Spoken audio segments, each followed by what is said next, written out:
Hi there, I'm Karen Dunn of KMD Productions.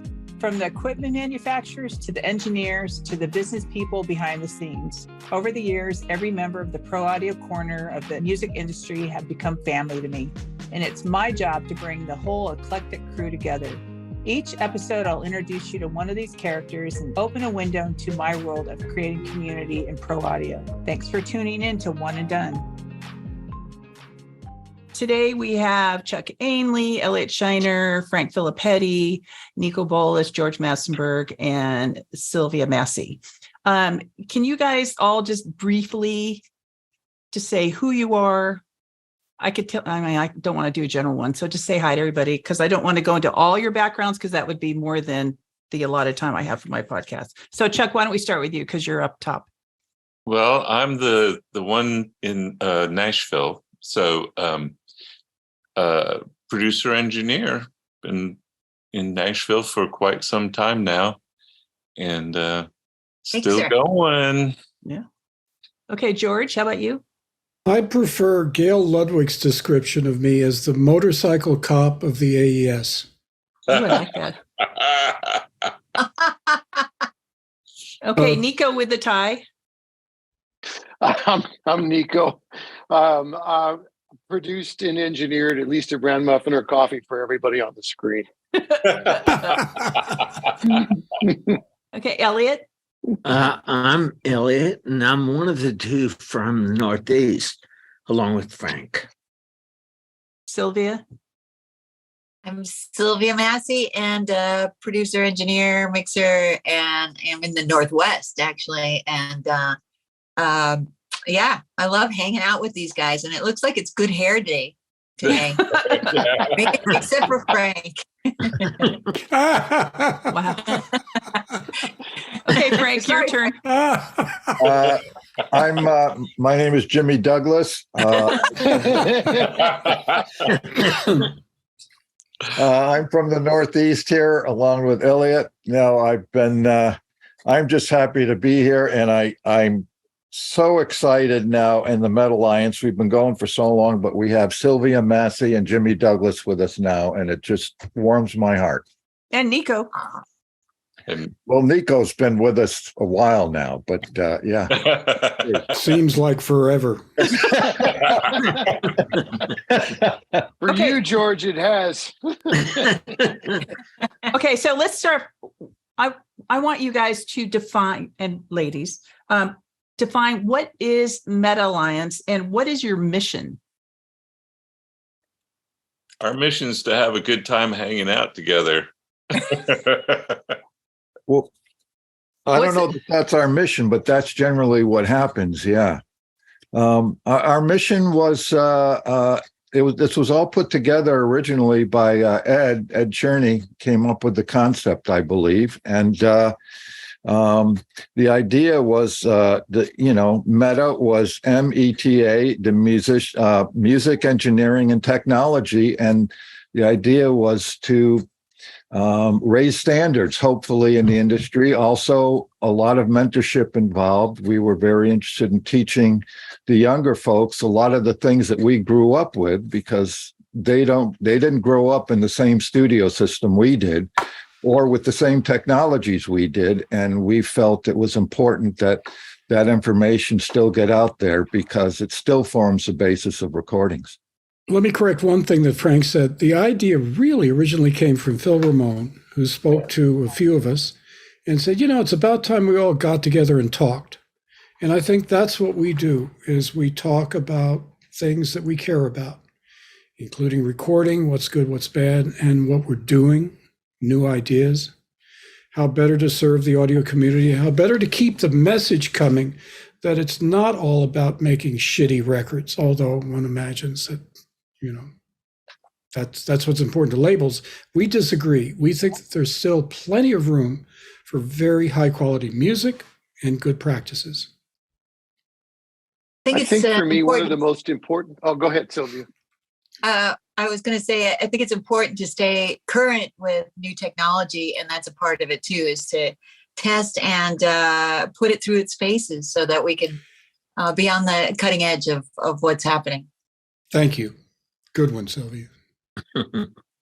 And And- Niko? When I first started engineering, I thought it was a cool job. And then I started to notice that certain guys and certain women, certain people, certain thems started making records that were the most artistic engineering I'd ever heard. And there's an art to engineering. And the people in Meta were the people that invented the art of engineering. To me, they pass it on.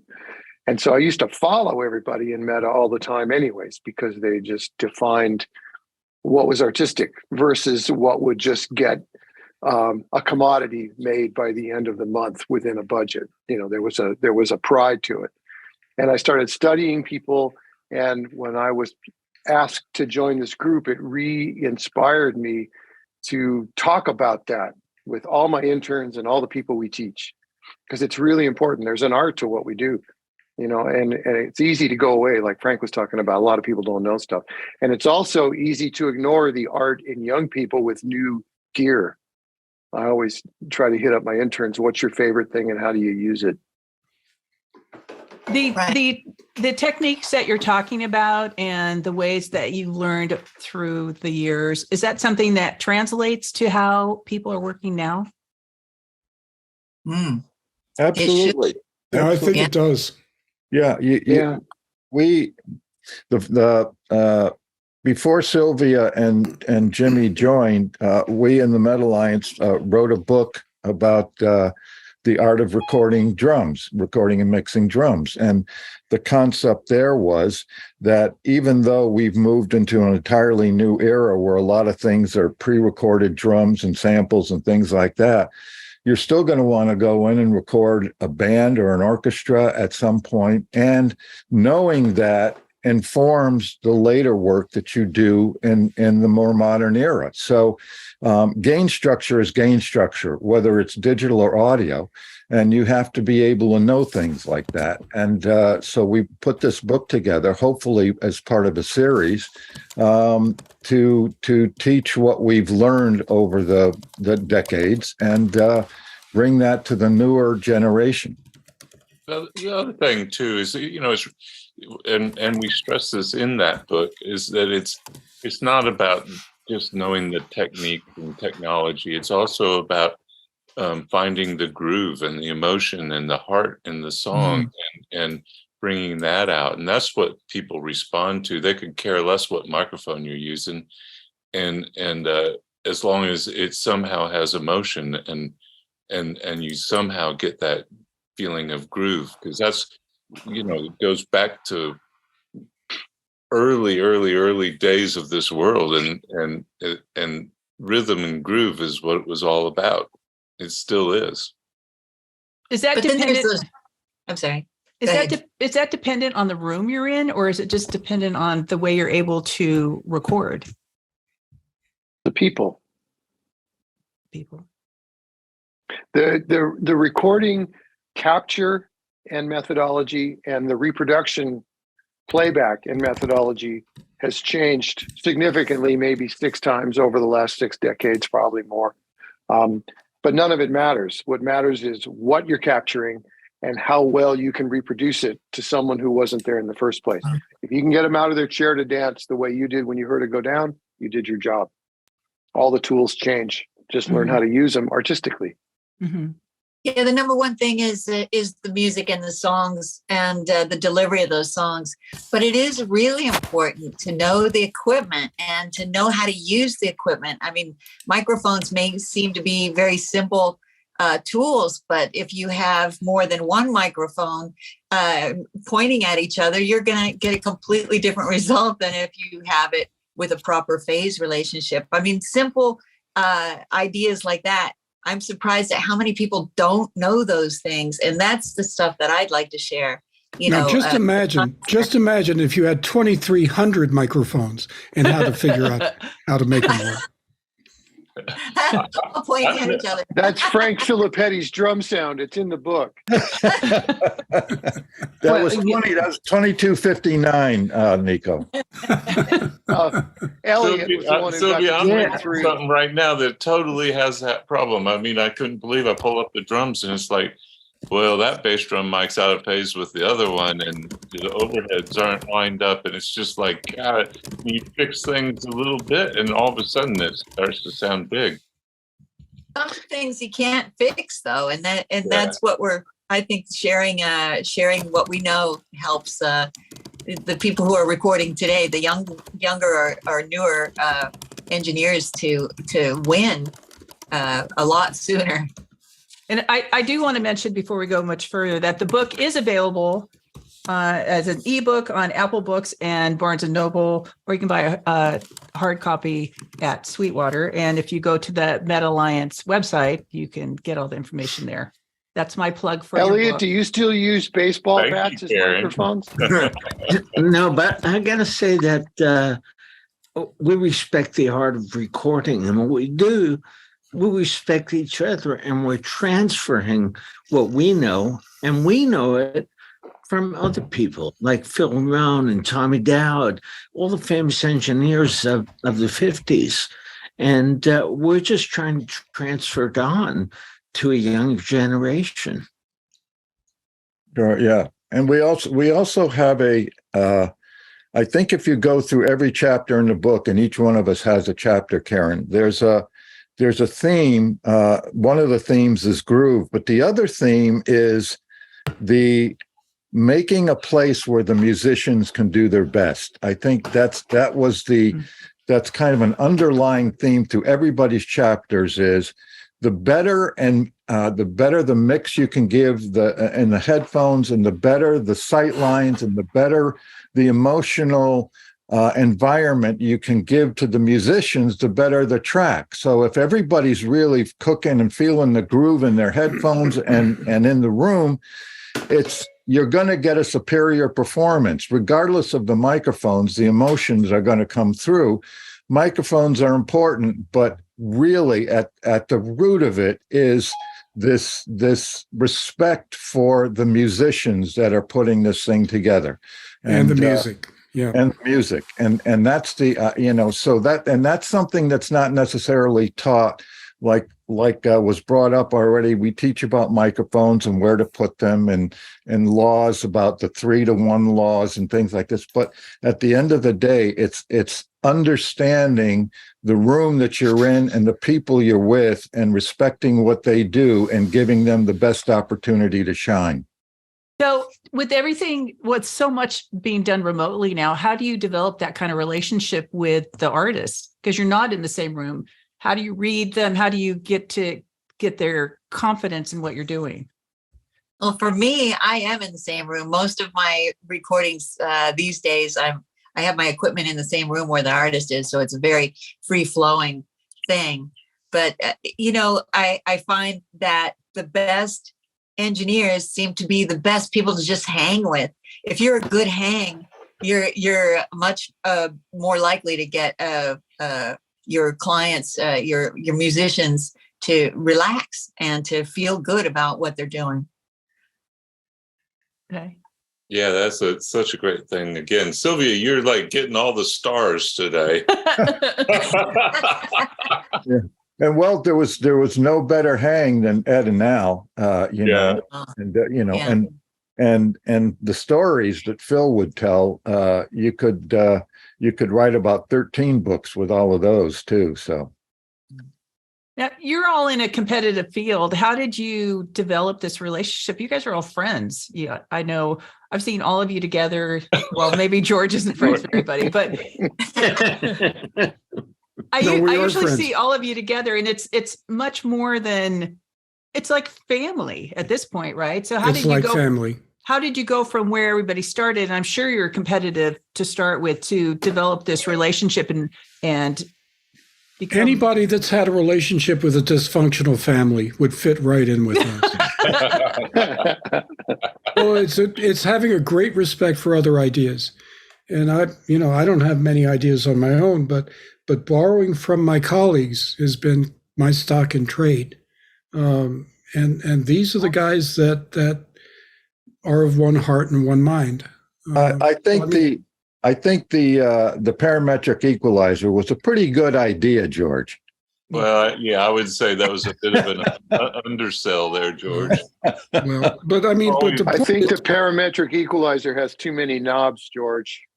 but the point is that you know we have these things that we do in the dark of night and all by ourselves, and don't know really whether it's working or not. It's just great to be able to compare notes with our colleagues. Hey, that sounds great. Or even, what the hell did you do with that? Or the people who listen. These guys know how to listen.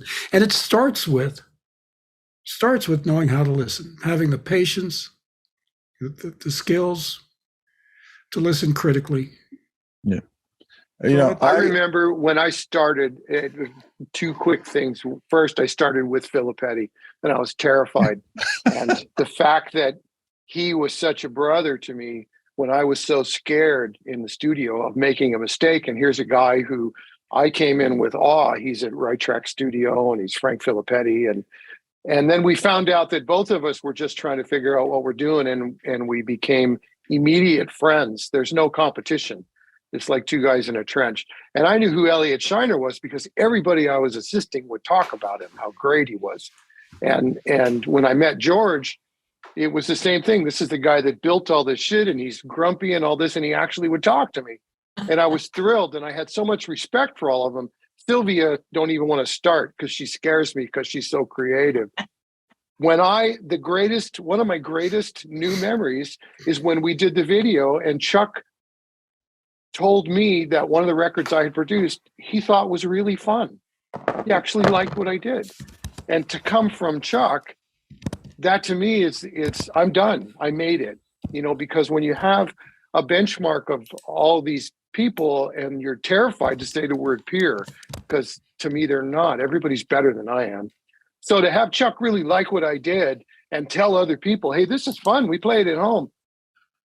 I was on goosebumps and cloud nine for 2 days, but don't tell Chuck because he'll start fluffing his hair and then he'll start gloating. Well, George, if you're typing while we're talking, it's rude. Just to summarize, I mean, it is like this huge mutual respect that we each have for each other, and obviously everybody's kind of underselling themselves, but everyone in the METAlliance have really done something incredible in this industry and set new standards and a new bar of excellence, and so we feed off of each other. I think is really an awesome thing. But we speak the same language. Having Elliot Scheiner call me up and ask me how do I do something is like makes my day. The thing is, though, we grew up in a place where you went to a studio every day. There were 3 or 4 studios there, and you got to see other people. You could interact. I remember the times I saw Czerny in the next room, and I would go in there and hang out and watch him and ask a dozen questions. Why are you doing this? Why did you do that? And everything came out. It was so natural back then for a guy to tell another guy what I'm doing, what I do, what I like to do, what mics I'm using. And now the young kids today don't have that benefit. They can't go into a place and learn from peers. Well, and you've also got all of us, I think, we have a tremendous love and passion for music. And there's no way that you can listen to a brilliant engineering job that somebody else did and say, you can say, I wished I'd have done that, but you're not going to say, I'm not listening to that, or I don't respect the shit out of it. In fact, more than likely, we're all sitting there saying, what can I learn from this? Because we're all passionate about what we do and we love what we do. And when you get to hear the work of George or Niko or Sylvia or Chuck or Elliot or any of these guys, you can't help but say, God, I wish I knew that person, and I'd love to get more information from them. So I'm competitive only in the sense that, I wouldn't mind having more Grammys than Al Schmidt, but that's never going to happen. But what I am totally respectful for, and so feel so fortunate, is that I've got to know him and hang out with him and be able to learn from him. And hopefully we're passing some of that now down to the next generations. Yeah. So mentoring seems to be such a huge part of all of your lives. Elliot, why is mentoring so important to you? Because it was given to me. I mean, I started at the very beginning with Phil, and I could ask Phil anything I wanted, and within a time period, he would tell me everything he did. Don't ask me on a session.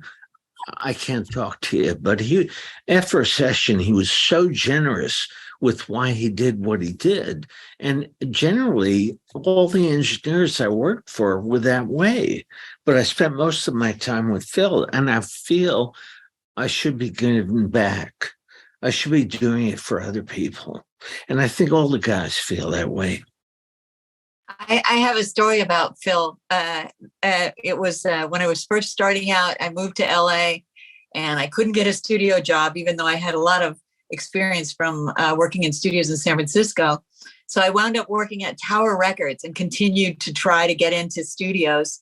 And I finally did get a job at Lion's Share in Los Angeles on Beverly Boulevard. And my first session was setting up a DAT machine for Phil Ramone on a Barbra Streisand session. Wow. And I was absolutely terrified. And he was just the kindest, most patient person. And I didn't fuck it up. Sorry for the language, but it's studio talk. So I feel the same way about the young person or someone who's trying to improve their craft to come to me or to be in a session with me. If I can help and help them to learn and be better, I'm right there with it, because these people really are open and willing to share. Yeah. When I started the speed mentoring sessions in June of 2020, when everything shut down. And what surprised me the most, I really wanted the students to have an opportunity to meet people like you and have an experience, even if it was only 8 minutes one-on-one session. The thing that surprised me the most was that so many of the mentors, like George and Chuck and other people, talked about how much they got back from the students. It wasn't just them imparting their knowledge, but it was also what they were getting back. So, George, can you address that at all? You have to unmute, though. You know that button. Really unmute.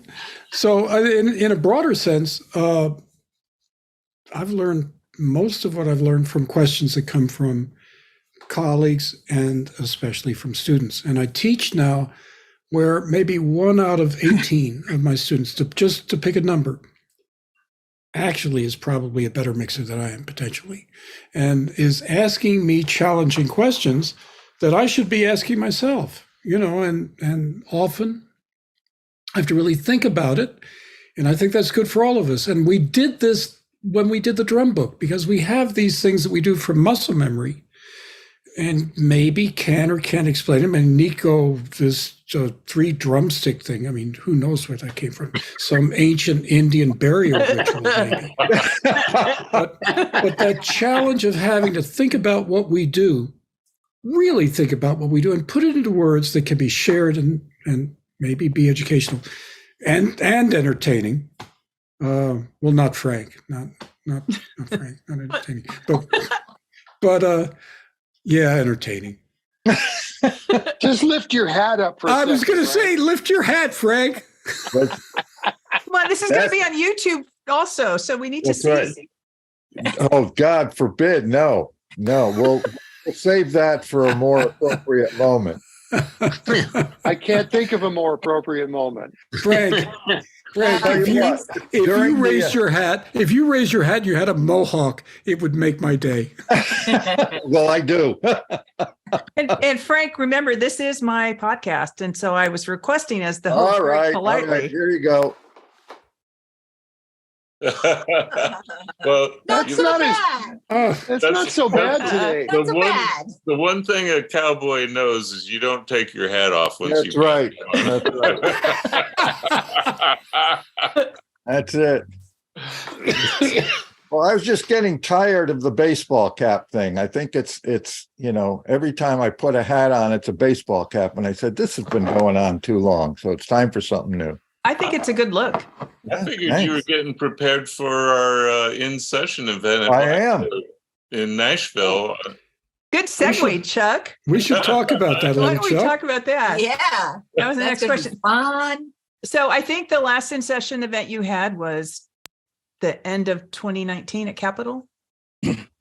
So, Yeah, we I haven't done remember. one since COVID. okay.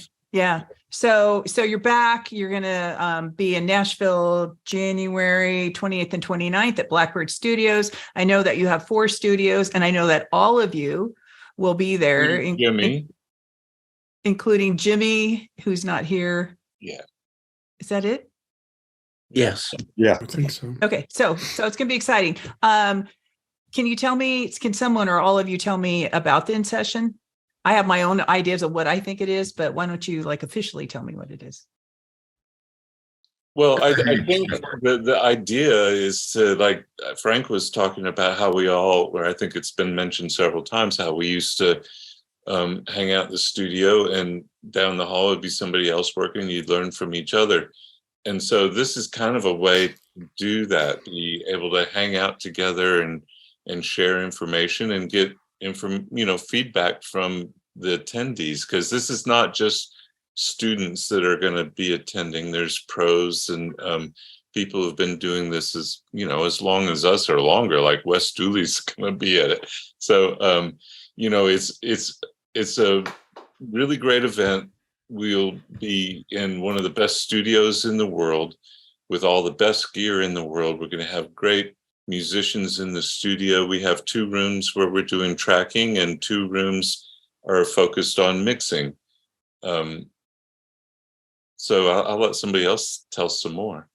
Yeah. So there's the attendees will be divided into the rooms. There's 4 rooms total. So, and then they'll rotate. So everyone will get a chance to see the tracking in action in 2 rooms and the mixing in action in 2 rooms and see us in our native environments at Blackbird, which is a fantastic studio. And it's going to be fun. We've got musical talent coming in, and we'll put them through their paces and put ourselves through our paces and answer questions. And it's going to be a great, great networking event. Now the classes are it's really small, right? You're purposefully limiting how many can sign up. Yeah. About And- 40. Yeah. Okay. And I would assume that the attendees, they have a huge amount of opportunities to ask you guys questions, right? That's very interactive, I would assume. Yeah, in the past, we literally hands-on and everything, like setting mics and show me how you do it. And then we show them what we think it would be, or put your fingers on faders and participate in the mix. So it's a very interactive experience. Yeah, we've always got great cooperation from the artists that we are working with, informing them that we want to do this with them, but at the same time, it's not a tracking date per se, in the sense that, we're not going to go right into the songs and do it real quickly. We're going to do this and allow people to ask questions, to watch the setups, to see the interaction between everybody, decide if they have a question, they have a question. They'll learn in a real world environment, as opposed to just someone up there with a pointer and showing, I do the microphones this way, and this is 20 to 20K and whatever. This is an interactive experience to be in a real session, again, because they don't necessarily have the kind of lifestyle that we had back in the 70s and 80s, where you would always be in a room with 2 or 3 other sessions going on around you. So this gives them a chance to kind of grow up with the pros, and for the pros, it's a great chance for all of us to learn from each other. So we've had a good mix of kind of 50-50 between pros who have been in the business for a while and students. So it's a great time to get together. And I've missed it since the COVID thing, it's been, we haven't you been can get a whole lot more out of this than you are from looking at videos on YouTube. I mean, there's no comparison, right? Right. Yeah, because there's that hands-on aspect, and you have the whole vibe thing going, right? So, go ahead, Chuck. Well, I was just going to say, and I get to hang out with Elliot and watch him work. Yeah. And I get to hang out with Chuck. Yeah. So, and Jimmy's doing something a little separately, right? Yeah, that's the way we've kind of scheduled this. So Niko and Sylvia are tracking in one room. Elliot and I are tracking in another room. Frank and George are doing immersive mixing, and Jimmy's doing more sort of working in kind of a more modern way, really. Where he's got tracks that have been built one part at a time, and he's doing stereo mixing. Okay, and then how much can these people that are attending actually learn? How much do they take away with them? Whatever they can get. Yeah, a lot of the previous students told us it was immense for them, that they learned a lot more than they'd expected to. And it was great fun as well. They loved hanging out with all of us. Well, how can you not love that? Well, you don't have to. I think there's is opportunity for those that are still kind of working their way up to kind of cross that threshold of understanding. It's so hard to get that on your own when you're just sitting there twiddling knobs trying to put a mix together, but to actually, interact and see how, like, people who have done it such a long time, it just gives, it's just an immediate understanding kind of, for many of them. There are always those that want to be in this business that probably shouldn't be too. So, it's not for everybody, that's for sure.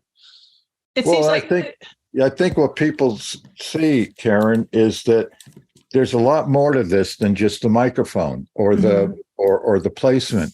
There's a whole series of decisions that you make, hundreds of them during the day, just based on intuition and based on how the session is going. And getting people to realize that this is at least 50% psychological as it is technological and artistic. These are all the elements that, when you're just reading a textbook or whatever, you don't really get this. You're in there now in the midst of this, and you actually see how these sessions go. And for a lot of folks that only get to work on one instrument at a time, seeing the interaction that happens in that kind of a session, I think is really important. And also getting a vibe from someone like Jimmy Douglas, who is a master at the modern music. And then you have other folks that are master at recording, 100 people on stage with an orchestra. You don't get that kind of opportunity, even when you do sessions, one-on-one kind of things. But in this particular instance, you're getting all that knowledge from so many different ways of recording. Yeah. It seems to me, I always talk about the importance of community, and I have a lot of students or people who are just getting into the industry asking me, how do I become part of the community? How do I get into networking? This seems like a prime opportunity for the group that's there to be able to create their own community and also include all of you as part of their community. It seems like a great starting point for them. By the way, I just want to mention, and it's a little silly, but we don't have many seats left. We're trying to keep this down to 40, which is 10 per room, and they're going fast. So just wanted to mention that. And you can sign up for this by going to metalliance.com, their website, and there's a link there. You can sign up if you're interested. We plan to keep doing more of these. This is just like us getting going again. So if you miss out on this one, we'll be doing more. I just want to know why. I'm sorry. I just want to know why we're not doing it in Miami in January instead of Nashville, because I think the next one is going to be in Miami, maybe. I think Miami's a great one, and but we hadn't done one in Nashville. We've been going like kind of bouncing back between East and West Coast, and we finally said, well, hey, we have a world-class studio in Nashville, and there's great musicians and artists here, and this would be a great place to come. We also have 2 really big recording schools in the area, and so I think it's well, so far it looks like it's going to be very successful. That's great. Jimmy might join us. Oh, that'd be awesome. Fantastic. Oh, that'd be great. So I was talking to Jimmy last week, and I'll let him come on first before I start this. Did you sent him the link? Yeah, he says there he here he is. is. Cool. Jimmy? Hello. Jimmy! There he is. Hey! Yes. I thought I saw something that said 2 p.m. Pacific time. Oh, But you're What I here. saw. yes. All right. Hey, I have a question since Jimmy and Sylvia are both here. Why did the other members of Meta, pick and ask Sylvia and Jimmy? What did you think they would both bring to your group? They're better than all of us. Well, we had actually, at the very initial beginning of this, we kind of sat down and had a list, and they were both on it to begin with. Jimmy turned us down. He said, no. Jimmy turned me down. Wait a second. Jimmy turned me down 9 years ago. Wow. Pretty much, I don't have time for that shit. But no, I mean, it's like we said already, mutual respect. And we, didn't want it to be such a large group of people that we couldn't function, because everything we do is done on a unanimous consent. So, if we have too many people in the group, we can't really function. And we lost a few really amazing members. And so we had to add a few really amazing members. And that's how it worked out. We got Niko and Sylvia and Jimmy. So I was talking to Jimmy last week, and we were talking about work-life balance, which I think most of you do not have. But he was talking about how there's always new things to find out about, new things to learn, because music's changing so much technically and just the sound and all that. So I'm wondering, is there some new technology out right now that people should be looking at and finding out more about? Yes. So there's a thing called open AI, and it's a chat market. And basically, I've been writing papers all week, and I've been writing advertisements all week, and it writes it for me. You kind of tell it what you want, and it just And it's the most amazing public, and it's free. The most amazing public display of what AI is and what AI isn't. Because when it gets it wrong, man, it gets it real wrong. But when it gets it right, it's unbelievable. It's like a robot speaking in your voice. Wow. It's like a robot. And it It's like a writes robot. music for you too. It'll Is write that? lyrics. It'll write a song for you. It'll do that as well. But basically, when you start doing any paper or whatever, it takes you half the day to figure out all the stuff to put in it. This is all there. All you got to do is just like kind of edit it, and you're kind of done, and you can go back to doing what you want to do, which is hanging out. But in general, AI, the future of AI, I'm going to take a minute, and you guys can jump on me if you don't dig it. But the future of AI is at some point, somebody's going to come back to us and ask about automatic mixing, because I already track automatic mixing just to know what the enemy is. And a lot of these PhDs that are doing automatic mixing haven't the foggiest fucking idea how to mix. And as it evolves, what they need is more rules to put into the algorithm. And I think that's the future of all of us, is how to put our skills into that algorithm to make mixing go into the future. And this is not a 6-month job. This is like the next 20 years. I'll be gone, but Niko, being young, will still be around. Well, there's also a lot of great technology in our world now that you wouldn't dream of 15 years ago or even 10 years ago. They're doing things in the digital domain that were inconceivable in the analog domain.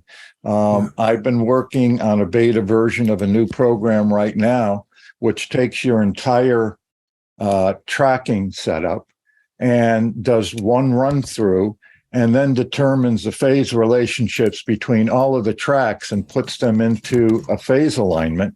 And that could be really horrendous if it's not done right. But the versions that I've been working with are astonishing and take away a lot of the things that needed EQ and things in the past. There's digital technologies that are allowing us to actually take a vocal out of a mix, or take a guitar out of a stereo mix that was done decades ago. And let's say, for example, you have something like Steely Dan's Asia, which was never done in an immersive environment. And they haven't been able to find, I guess, Elliot, they haven't been able to find the original multis. And so maybe, so if you want to do, if Elliot were to get those tracks and be able to actually do an immersive mix by pulling these instruments out, what a treat that would be for everybody, as opposed to just, using a button. Phil, Frank, I'm doing that every day. This technology you're talking about has been around for I've been doing remixes with it. I've been removing things from they've been doing that for a minute. And my immersive mixes, some of them are missing parts, so I have to go back to the 2-track and steal them. But and there's also in terms of music, the door is wide open. I've created with this other guy for the last 3 years. We have a machine that's collected all of our samples, all of our whatevers, and we can tell it to create tracks that are like whoever, and it'll put them together for us. So this is a brave new world with all kinds of stuff. I know that there are, in the past, a lot of the digital stuff was emulations of the old world, but now they're actually using digital in a way that you could have never done in the analog world. And I know there's a couple plugins now that even emulate Sylvia's pickle mic. and there are I'm sorry, but that's a whole other story. but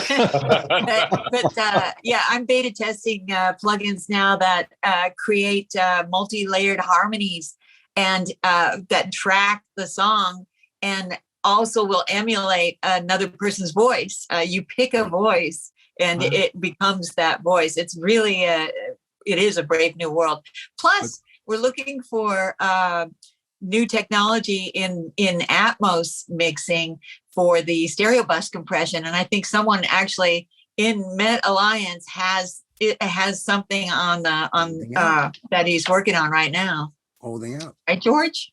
Sylvia, also with this AI thing, I don't know the name of the program at hand, but I was with somebody, and basically you tell it, like, I'll go, I'd like to see a woman in front of a purple house with 2 dogs, and it'll give you 6 versions of that it just drew out of nowhere. Well, she's an artist, and I thought she might appreciate that. Yeah, it's kind of frightening, but it's also. And I'll find the name we can all share, because all these things to be honest, I just sit and play with them. Wow. George, unmute. Unmute. George, you're muted. Fuck. You can't be scared of the future. We have to embrace the future. We have to bring our best spirit to it. Yep, absolutely. Karen, you had something to ask? Karen, before you ask the question, your first question is why we're in this group. What just happened between Jimmy and Sylvia and George and Elliot and everything that I just learned in the last 10 minutes is why I'm humbled to be in this group. But don't tell Chuck. Okay, I want to know what you guys are working on right now. So, Elliot, what project are you? Right now, I'm doing a European rock band. It's a little bit like 80s music, but that's what they're into in Europe. Okay. But, I got files from this guy, and as George says he hates when he gets files like this, it's 100. One of the songs is 187 files. I hate that. Yeah. and on any one track, there's tick, tick, and that's it. Oh, that's right. it's probably 10 tracks of the same guitar part too, just different mics, and everybody gets a track instead of bravely combining things or making a decision about something. And deciding on what it should be. When you walk out of the studio with a record, you don't walk out with a million choices. Fuck that. Yeah. I agree.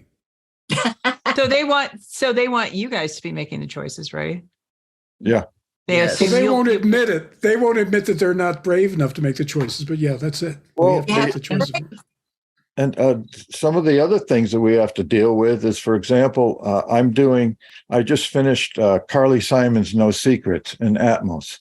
And so I got the original tracks, but of course, if you got tracks like when I was working on some Billy Joel things, Phil Ramone was the producer. And so there was great notes about what vocal was used and EQs and stuff.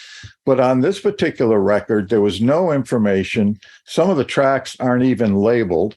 And now you have 4 or 5 vocal tracks, and you've got to put together a vocal comp of the track that was used for the actual record. So, one of the things that I use the AI for is I can strip the vocal off of the stereo mix and just have the vocal there and then compare it against these tracks and finally come up with a vocal comp. But, so many of these older tracks are not labeled, or you get them from the companies with no information at all, no track sheets and stuff. So we're dealing with that. And then on the other hand, I'm now I'm starting mixes on a Korn album I did back in 2001, Untouchables.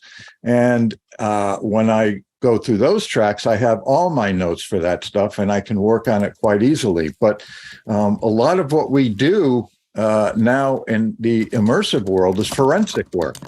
And for that, we need a lot of these new digital technologies, which really help us out. Okay. Niko, what are you working on right now? Well, my biggest concern right now is I don't have a muffin choice for Sylvia for the in session. And that's got me concerned because I can't be late with that. I'm always doing something for Neil Young. I have for, the last 100 million years. And he just did a record for Rick Rubin, and now I'm helping him with editing of stuff that they did with Ryan Hewitt. I have, fortunately, 3 different artists that are kids. One's 18, one's 21, and one's 19, and they're all 3 doing records in different places. And then I get the files and help them organize it and mix it, and that's really fun. The Atmos stuff, the most challenging, actually, and a lot of fun was I did a couple of Rod Stewart's that Tom Dowd and Andy Johns had done, and nice. There were no notes, and it was all, fortunately, they didn't use samples. So I had all the sounds, but I just had to go from their mix, which was stupid good, something I've listened to for my whole career, and then find the original sound in the track. The vocal came from 3. I had to match their comp. The solo came from 2. You match their comp.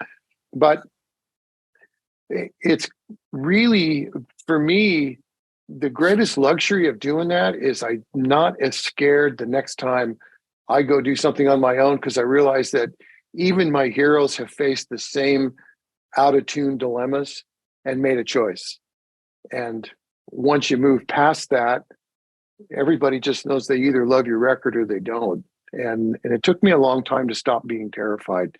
And doing this forensic work, like Frank was saying, I learned that even these amazing cats went through it. You know, before we lost Al, I was doing Atmos work with Al, and I'd see the same frustrations I have, he would have, and he would have it in a much more expletive Brooklyn manner. It was very calming for me to learn that, you know? So that's what I've been doing.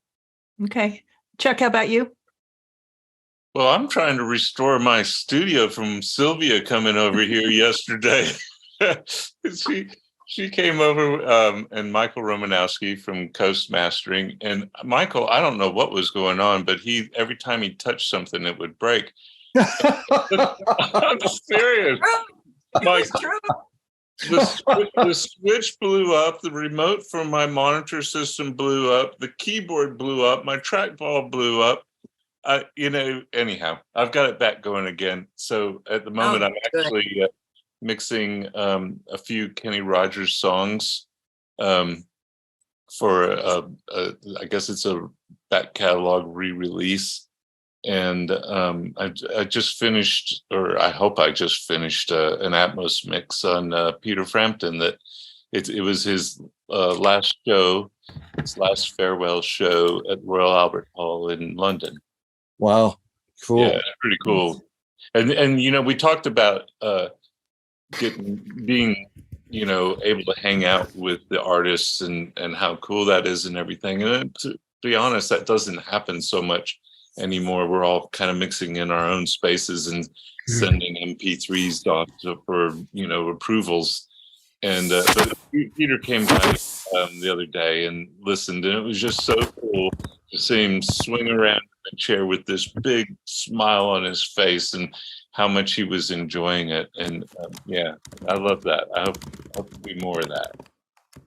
Great. So Chuck, I taught Romanowski how to do that. I used to do that at AS shows. I'd walk up to NAMM 96 and just touch a couple of mutes and it'd crash.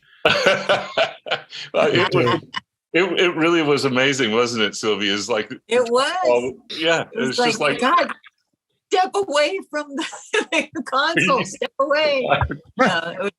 It was great being there at your place. It's a fantastic room. Yeah, it's a good hang. It's a good hang. Yeah, it was fun hanging out with you, Sylvia. Thank you. I know it was. It's about time that we get to hang out. Yesterday, last night I got back from Nashville, where I was doing a show with Jason Isbell in Knoxville, actually at the Bijou, and it's a re-release. It's a recorded show that will be a re-release of the Southeastern album that he did 10 years ago. And so for the live show, I put up some extra microphones for the room so that we will be able to mix it in Atmos and have that extra ambience to put you in the Bijou as the show's going on. And so that's one thing that I've been working on, and then also working on a microphone book, because we have a huge microphone museum here at my studio in Oregon. And so that book is going on, and a lot of mixing, a lot of stereo mixing actually is alive and well. Great. Jimmy, what are you working on? Mute. Unmute, Jim. Jimmy. There you go. So I'm working on, I'm doing an Atmos version of these 3 albums.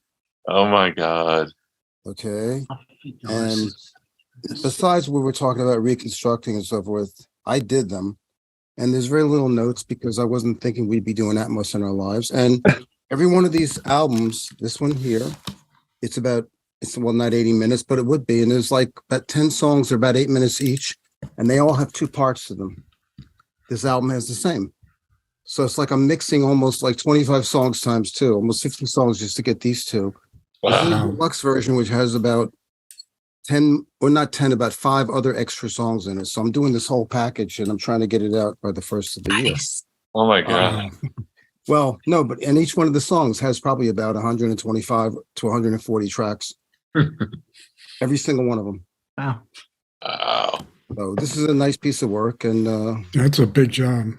and it sounds great. I mean, the record sounded great, but just when we made that record, there was so much crap, and I mean crap, that we couldn't fit it all on the board.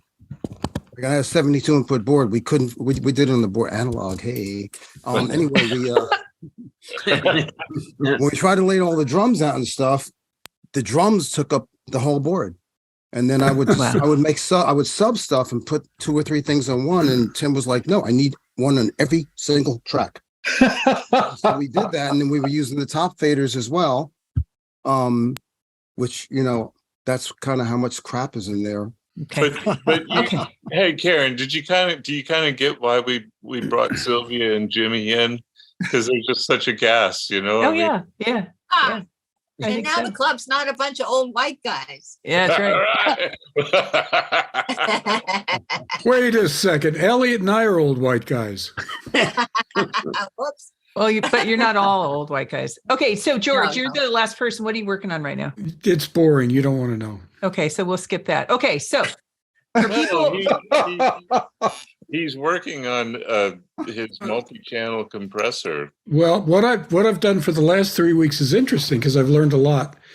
After 14 years of developing this dynamics unit that many of my friends use, and begging my partner in crime, Jim Pace, can't we release it? Can't release it? And Jim says, not until you write a manual and everybody understands it. So at some point, a couple of months ago, I said, fuck that. I'm releasing the fucking compressor, period. Just so everybody knows, his compressor is like the American Express card. I don't leave home without it. And it's basically an amazing compressor that I've been using for years. And I kept asking, when's it going to be ready? When's it going to? So all of those that haven't used it, fuck the interface. The compressor is unbelievable, and it's. I think it changes the way compressors work, and it once again is a testament to the guy that invented the parametric EQ about how a real passionate engineer thinks about things. Well, but the other thing is we took a chance at just putting this out without a manual, without any presets, without any explanation of what any of the knobs did.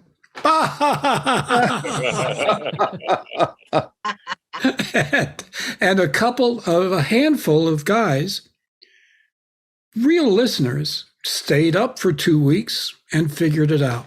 And figured it out and said, I don't mind the interface either. Yeah. So that's been my 3 weeks. okay, so This brings me to when I first worked for George, and I have to share this because it sums him up. I went to mix a piece of music that George had been working on, and he was in a really happy mood. And I got there, and he said, "You won't like my console." that kind of expression. And I looked at him and I said, "Why not?" Because you can't distort it. That's George. But he tried. That's his new compressor too. Fuck. okay, so question for people who are graduating from school or new to the industry, what one tip would you give that person? So Chuck, let's start with you. Oh my God, that's the one tip. Oh,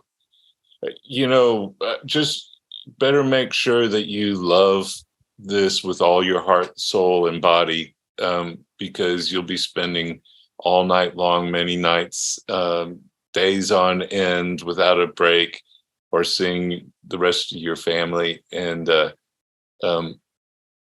that you just got to make sure that you love it, because it's not, in your blood for a moment. It's in your blood for the rest of your life. And you will get divorced. More than once. Well, more than Once. once. Yeah. Okay. My one tip is, I don't know if I can say this, but fuck fear. And the tip that I can bring to all the students and people getting involved with this, there's nothing that stops you from being creative more than fear. And going full tilt. I always say, what's the worst they can do to me? There's no death penalty for using the wrong compressor. So, so basically just fuck fear. It's a good one. Okay, Sylvia. I'd say number one, listen. Just shut up and listen. Use this. Yes. Don't talk. Thank you. Because you just have to. That's what you're doing, right? You're going to be listening to the music.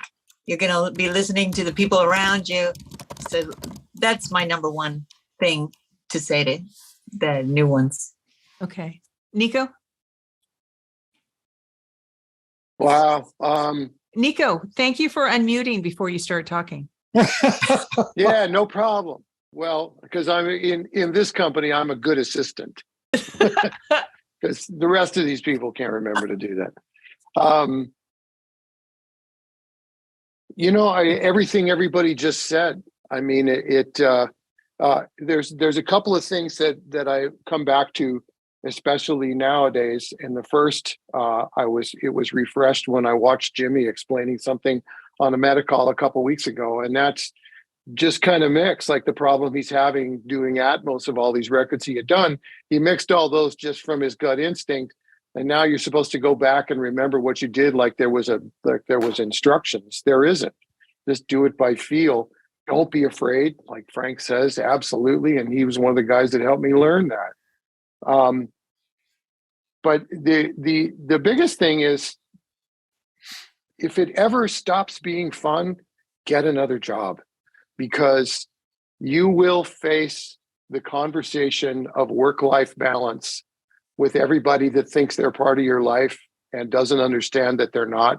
This is it. I mean, I go through that on a weekly basis. I just don't want to do anything else still. I just don't. And I'm tired of explaining it. And if you feel that way, then boy, are you in the right spot. And if that goes away, get another way to make money and buy groceries, because this will destroy you. Okay, George, what about you? Joseph Campbell, in the book Hero of a Thousand Faces, said that the way really to be happy, and the French expression is happier in your own skin, is to follow your muse. And I've always loved the magic of recording. Ed Cherney put it well when he said that he thought that it was magical that you could put feeling and music through a wire. I mean, how the fuck does that work? And that's been my life since I was like 3 or 4, since my father was a surgeon, and I used to fuck with his wire recorder in his office, the dictaphone, and thought that was hi-fi. Oof. Was it not? And what I tell students is just make sure you love doing it, because this may not be for you. And it's good that students know that if they love it, then they can feel safe to fail. And that thing that we just mentioned is, don't be afraid, just carry on, is what we try to teach students, is if you love it enough, you're going to be fine. Okay, Elliot? In a more practical method, I would say, as the Meta guys found each other, and what we've done now is moved on to a different place. We help each other and we do different things. For students graduating, I would think that if they found 5 or 6 guys or women that they've been to school with and decide to maybe open a studio. Yes. a smaller place, a little more practical, and they could help each other in terms of money needed and how to go about things. That would be, I think that would be the best thing for young people. Yeah. Yeah, that's always one of the things I say is that, it's all about relationships. So it's the people that you meet on your way up. Those are going to be the people that are going to be in your life in a big way. So yeah, make sure you don't blow people off and join in with, helping hands. Or as Alan Toussaint once said, you may meet up on your way down.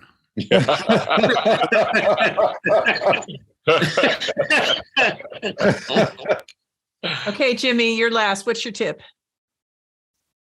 I would say basically, patience would be very, very key. Yeah. You will get your shot. That day will come. Do it for the love and the passion of the craft and this art. If you're doing it just for the money, that'll come when you've achieved the love of your craft. And those around you will see that and they will bring you in. Tom Dowd used to always say, I'm reiterating what somebody else said, he goes, if it ain't fun, why are you doing it? So if you're not really happy doing this and you just want to do it for them, you just want the money, good luck. Right. Yeah. Right. But I only want to add that the biggest laughs I've ever had have been in the recording studio. I was going to say, one last thing about it is you got to be a good hang, is the in order for people to want to have you in the studio and to work with you these long hours and intensely sharing their innermost emotions with you with their music, you got to be a good hang. And just like you can see with this group here today, is we love to hang and it's fun and we make sessions fun. Yeah. I'm still trying to be more like Ed Cherney in the studio, who is the funniest guy ever in a control room. Yeah. Okay, so my last question, and I'm not sure how this will work. I end every podcast with asking the person that I'm interviewing. I'd say we're going to go meet for dinner. Where are we going to go? What are we eating? What are we drinking? What kind of music are we listening to? And what are we talking about? Now, I'm afraid to ask all of you because I don't know if there could be a consensus or not anytime soon. Well, I've been going on a diet to try and get ready for the holidays because I know I'm going to put it all back on. So we'd be going someplace without any rice or bread or anything, tortillas. It'd be really boring, I guarantee you. But we'd be listening to some good jams. Hey, I used to love the hangs that we used to do at Musso's in Hollywood. With that was Al's favorite place, and we used to spend a lot of time there. That was fun. Yeah, that was fun. George, I'd say Musso's. Doug Sachs and I went out every Tuesday night when Phyllis was in art school, went out every Tuesday night for about 5 years. And we would invite all of our pals to Musso's. And boy, it was an existence defining Tuesday night. So I'd still want to go back to Musso's. What would I have? French lamb chops, tossed salad, hold the house dressing. Yeah, I can remember everything about it. Okay. What would we Anybody talk else? about it? We talk about technology. Yeah, sure. No, we talk about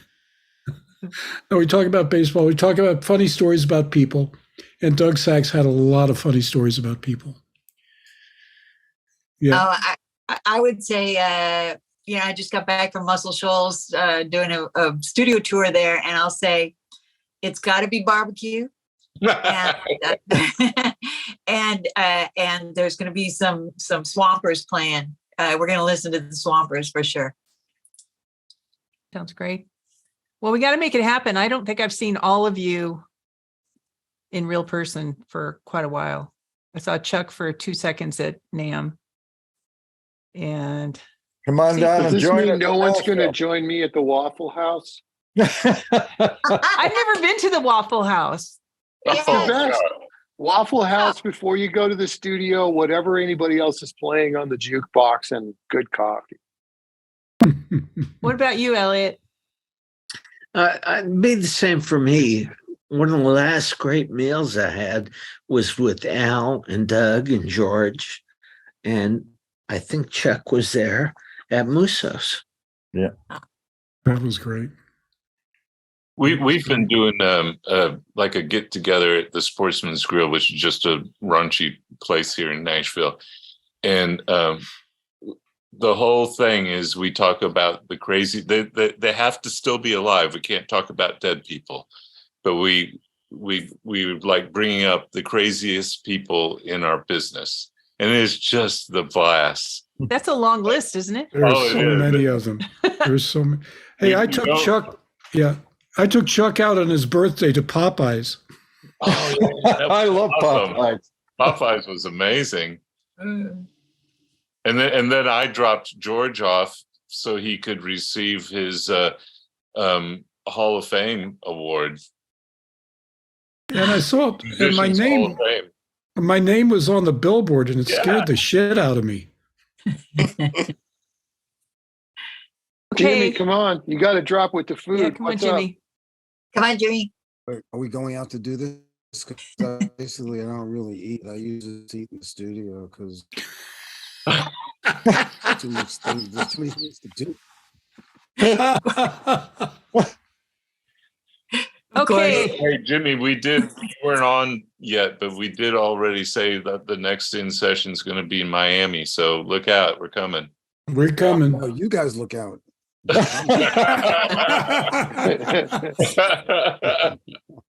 Well, I want to thank all of you for being part of the One and Dunn Extravaganza. This will be coming out the last Thursday of this month, so it'll come out on the 29th. And thank you so much for being part of this. And I love hanging with all of you, and I miss seeing you all in person. Hopefully we can do that again soon. It was a blast. Cheers. Karen, thank you. Karen. You're the best. See you, Karen. Appreciate it. Thank you. Bye, Thanks, everybody. Karen. Bye, guys. Thanks, Karen. See you in a couple Bye. days.